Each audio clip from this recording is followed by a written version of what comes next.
Assalamu alaikum, kids. Welcome back to your channel, Quran for Kids. In the previous video, we discussed about the story of two angels, Harut and Marut, and the warning against learning magic. Now we will move towards verse 106 to 110. But first, check the highlights. In this video, you will learn about Allah replaces verses with better ones when needed. Blind questioning of prophets can lead to disbelief. Jealousy from some disbelievers is harmful, but forgiveness is better. Prayer and charity are key duties with eternal rewards. Let's start. أعوذ بالله من الشيطان الرجيم بسم الله الرحمن الرحيم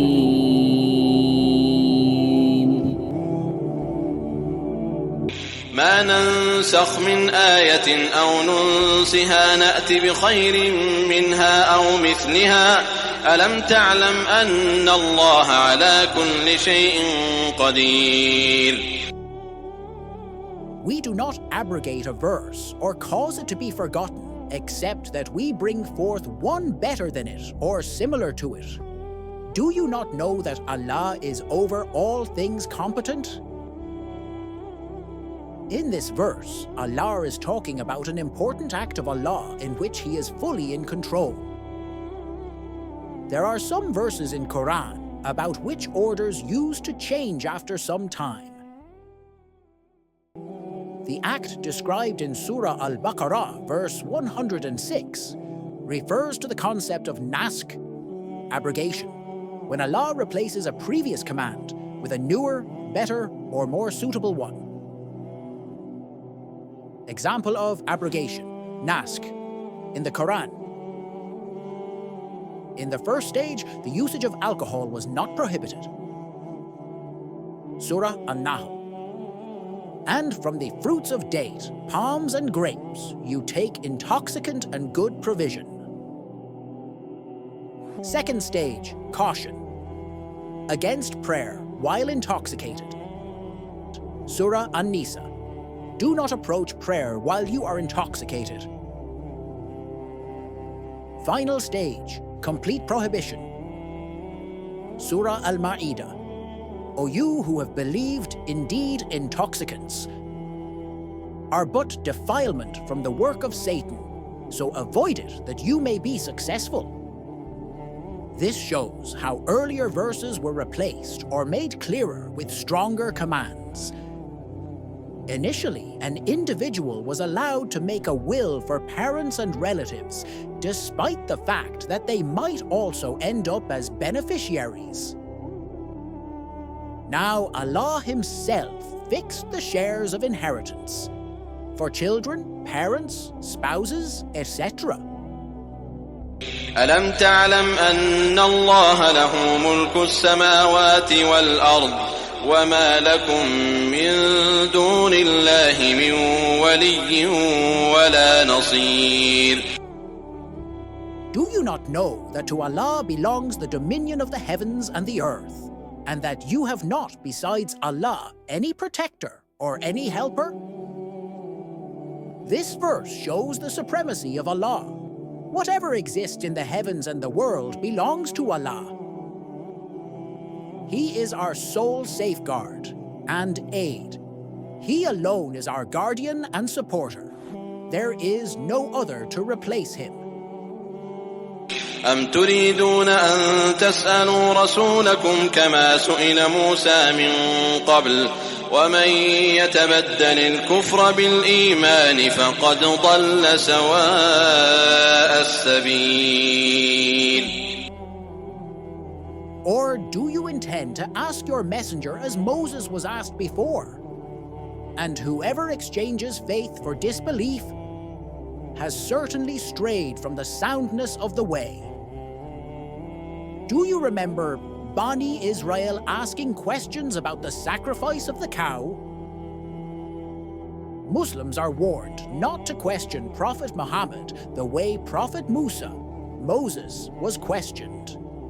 Asking with bad intentions can lead to misguidance and disbelief. وَدَّ كَثِيرٌ مِّنْ أَهْلِ الْكِتَابِ لَوْ يَرُدُّونَكُم مِّن بَعْدِ إِيمَانِكُمْ كُفَّارًا حَسَدًا مِّنْ عِندِ أَنفُسِهِم مِّن بَعْدِ مَا تَبَيَّنَ لَهُمُ الْحَقُّ فَاعْفُوا وَاصْفَحُوا حَتَّى يَأْتِيَ اللَّهُ بِأَمْرِهِ إِنَّ اللَّهَ عَلَى كُلِّ شَيْءٍ قَدِيرٌ. Many of the people of the scripture wish they could turn you back to disbelief after you have believed, out of envy from themselves, even after the truth has become clear to them. So pardon and overlook until Allah delivers His command. Indeed, Allah is over all things competent. In this verse, Allah is telling Muslims that there are many enemies of your faith. They just want that you leave the religion of Allah and Prophet Muhammad. They are just jealous from your faith. Allah advises to be patient, forgive, and avoid confrontation, as time will come when Muslims will take over. And that happened when Muslims became power and conquered Makkah. وَأَقِيمُوا الصَّلَاةَ وَآتُوا الزَّكَاةَ وَمَا تُقَدِّمُوا لِأَنفُسِكُم مِّنْ خَيْرٍ تَجِدُوهُ عِندَ اللَّهِ إِنَّ اللَّهَ بِمَا تَعْمَلُونَ بَصِيرٌ. And establish prayer and give zakah, and whatever good you put forward for yourselves, you will find it with Allah. Indeed, Allah of what you do is seeing. Allah commands to offer prayer and give zakah. Whatever good we do, we will find its reward with Allah, who is fully aware of all our deeds. These verses teach us the following lessons. 1. Allah can change His commands with something better. Trust His wisdom. 2. Don't ask unnecessary questions like the people of the past. Just follow with faith. 3. Always pray and give zakat, charity. Allah sees all the good you do. That's all for today, my dear friends. Don't forget to recite Surah Al Baqarah every day and share what you learned with your family. See you in the next video, inshallah. Assalamu alaikum.